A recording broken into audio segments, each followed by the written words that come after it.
what you'll see over time is that there's strengths in the demographic trends and the economic opportunity. So you're going to see developers and residents alike continuing to flock to these areas. And climate's obviously a piece of that in terms of, better quality of life, sunshine versus clouds and snow. If you're in other states and you're trying to figure out the best path forward for your state, your cities long term, that you're looking at best practices across the country, not even just in your same region. We have to continue to fight for our industry and push good policy forward. How can multifamily developers navigate this conversation with local representation?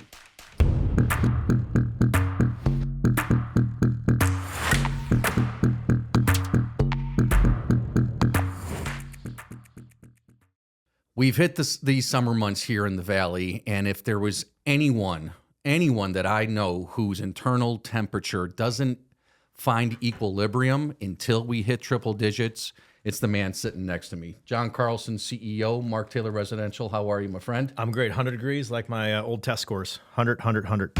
Right down the line. Right down the line. Right down the line. When's the last time it's just been you and I sitting at this table? It's been too long. That's the only answer I have. Do you remember the last time it was just you and I? Like it was yesterday. And? It was probably 68 days and 4 hours ago. No, the topic. It was a fun topic. It was fun. It was your history. Yeah, it was good. Yeah, it was your history. I hear that every week as well in our Welcome Home orientation, and I will, being honest, I'm still not tired of it. I'm still not tired of it. JC, we're going to talk a little bit about the zoning shift, specifically what has happened throughout the Sunbelt states, including, of course, Arizona's housing reform. It's been an active legislative session, not just federally, but also locally, of course. Let's talk and characterize the current state of the Sunbelt states regarding the real estate market. Sure. I think if you look at the question of construction and supply, that's been on the minds of everyone in this space. If you think about the Sunbelt, you look at the substantial decrease in construction starts from 2021. They're down 74%. And I think you're still seeing some of the larger metropolitan areas like Phoenix still working through that supply. But there are markets healing, like Tampa and Houston, and I think what you'll see over time is that there's strengths in the demographic trends and the economic opportunity. So you're going to see developers and residents alike continuing to flock to these areas, and climate's obviously a piece of that in terms of better quality of life, sunshine versus clouds and snow. So I think if you look at the trajectory of the economic growth, the sustainability, the continuation of these markets growing, I think that will just happen, and because they're great places to live, as you and I know from being in the Midwest originally.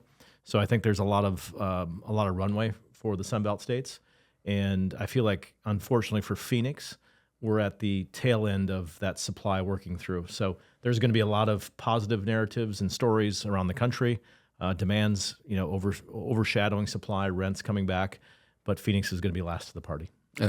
Fully agree. So Arizona, given the current legislative session, we've gained a little bit of national attention for its pro-housing reform. What's driving this momentum towards faster and more affordable development here locally?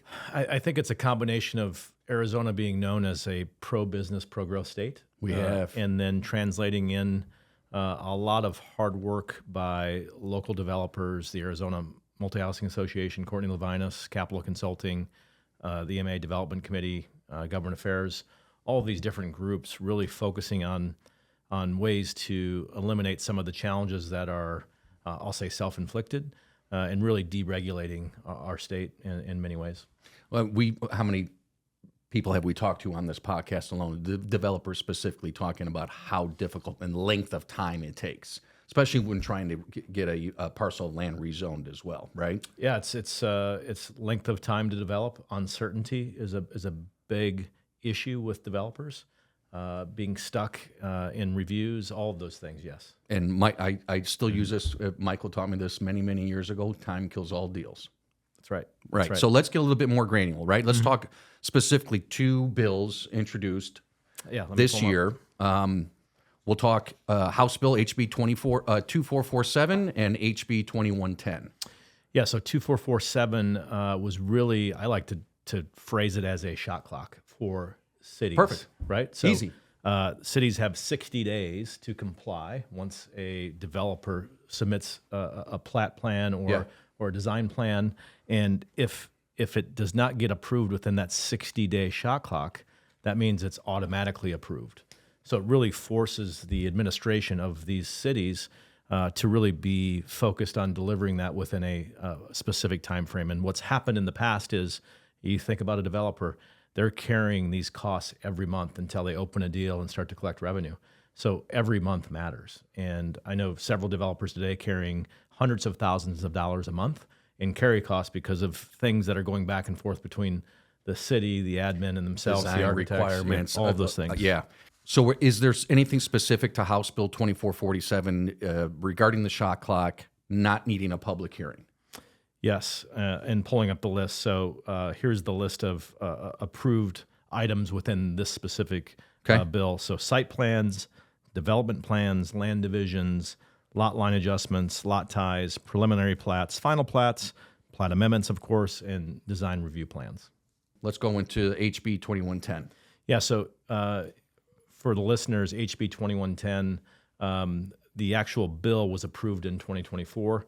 This was a year of cleanup because it requires cities or municipalities really to operate differently from the requirements. So it's an adaptive reuse bill, right? So you're looking at cities that have 150,000 or more residents. Right. They're required to allow 10% adaptive reuse. So that's commercial buildings that are dilapidated that need to be torn down. Haven't been occupied. Maybe they're under 50% occupancy. And what it does is it allows a developer to go in and apply the multifamily zoning standards for that specific city municipality in that area to apply it within that structure on that actual piece of dirt. So it should drastically accelerate the process for those redesigns, those tear downs, those reuses. And I think that is something, as a city grows, specifically here, as we turn to infill, this will help generate some opportunities for developers across Phoenix Metro. We talked a little bit about the impending costs that happen just waiting, the time that's involved there. Do you see this impacting? Same thing, time, value of money.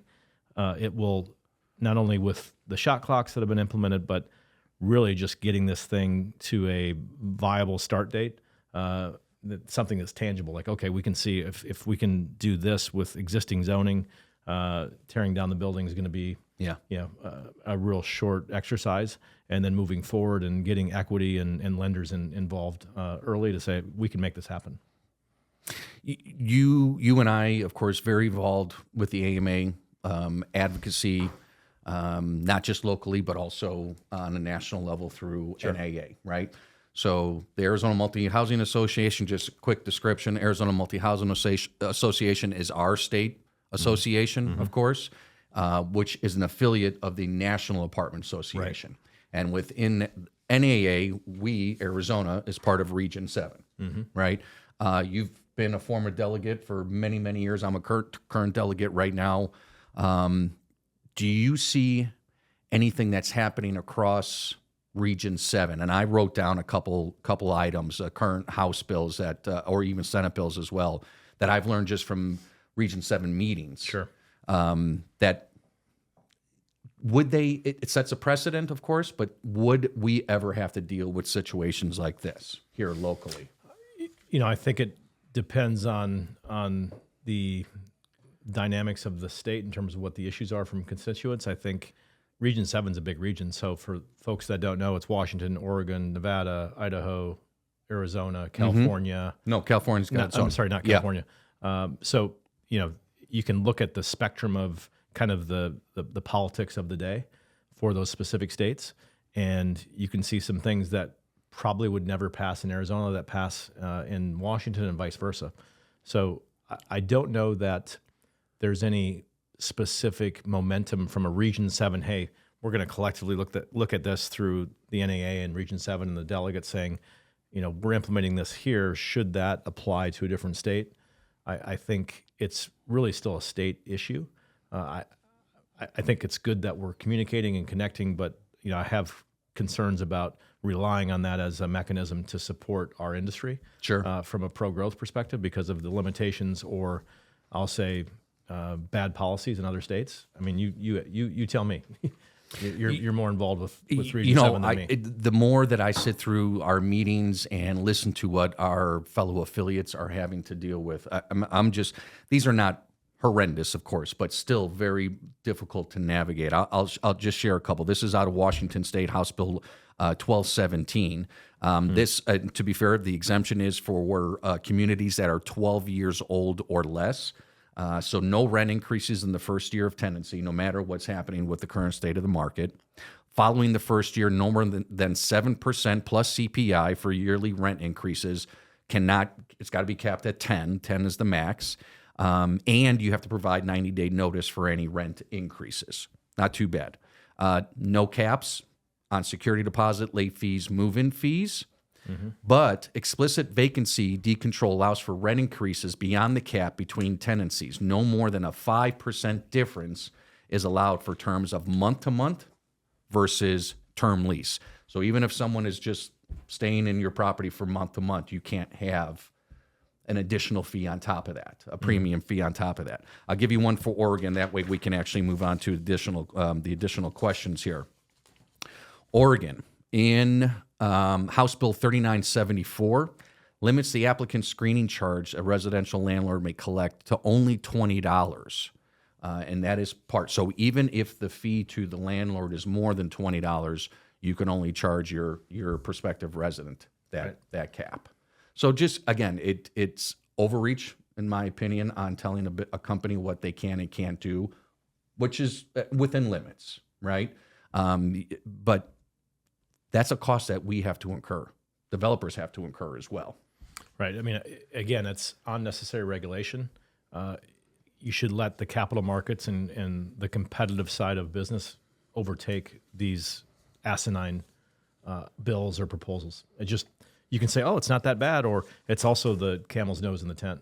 Yeah. Well, once it's introduced, guess what happens? And it's happened many times as you follow trend reports with rent control states or cities or counties, and you say, oh, well, it was X, now it's Y, and it's going to be Z, and sorry, landlord. I mean, it's difficult to hear those things. It is. Let's jump into Nevada because, of course, we have a footprint there in Las Vegas.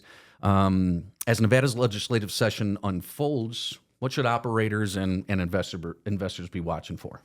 I still think Nevada, specifically Las Vegas Metro, which we track closely, you see constructions and starts going down, which is great for all of the landlords and owners there. I think California still remains the number one reason for the success of Nevada. Outside of Nevada does a lot of great things, tourism, gaming, all of those things, new industries. But you mean immigration? The influence of California bad policies is continuing to elevate Nevada. I believe the median cost of a home today is about $480,000 in Las Vegas, and that's up about 6.7% year over year. Yeah. So you're still seeing some, I'll say, current data points that are being supported by that California narrative. We'll go specific. Assembly Bill 540 can inject $200 million into housing initiatives. What kind of implication could this have for multifamily development? So on Monday, just yesterday, the Senate passed it 15-6, so passed with flying colors in Assembly. So if you look at that, the bill now, it's not 200, it's 133 million, but it's applied to attainable housing funds. I'm just reading from the bill. Please. Expands the definition of affordable housing and expedites the processing of applications for housing construction. So I think if it's deployed correctly, that will certainly alleviate some housing needs at the low income level for sure. So I think these are all good things in terms of momentum for just more affordable housing, and Governor Lombardo has been focused on that. And very pro-business too, isn't Sure. he? Yeah, that's a great thing. You mentioned this, not we. You mentioned this earlier. Just our friends within Region 7, and then you spoke previously just the current state of the Sunbelt states. What we're seeing here in Arizona, do you see that influencing any of our neighboring states, cities, where growth is happening, significant growth? I hope so. I think that there's a lot of things that we do well. I would think that if you're in other states and you're trying to figure out the best path forward for your state, your cities long term, that you're looking at best practices across the country, not even just in your same region. So I'm hopeful that collectively we can continue to navigate that using the NMHC from just a leverage platform and institutional knowledge from consulting, all of those things. I just think between the NNA, NMHC, AMA, Region 7, other groups that we have to continue to fight for our industry and push good policy forward. And this is one of the items you just mentioned, continuing to fight. How can multifamily developers navigate this conversation with local representation? I think they have to really be transparent and create that partnership, because you need both sides to support more housing. And it's not just, and I'll say this specifically to Phoenix, it's no longer just a housing specific item as it relates to humans, people living in houses. It's also economic related. So now it's both. And if you start to have limitations, as there's been rumblings from potential businesses looking at Phoenix Metro as a whole from a for sale housing perspective, that there's just not enough single family homes for sale for big groups to come here at this time. And that's starting, that was never the issue before. That was an advantage that we had when Camacho and team were out looking at potential businesses moving here. I think we've become ultra competitive. We're right there with Texas and Utah and Florida, but we have to have the right housing balance or mix to support these next generation manufacturing companies, large institutions, corporations that are moving here. That has to continue to happen. It can't just be multifamily. True. Always great sitting next to you, my friend.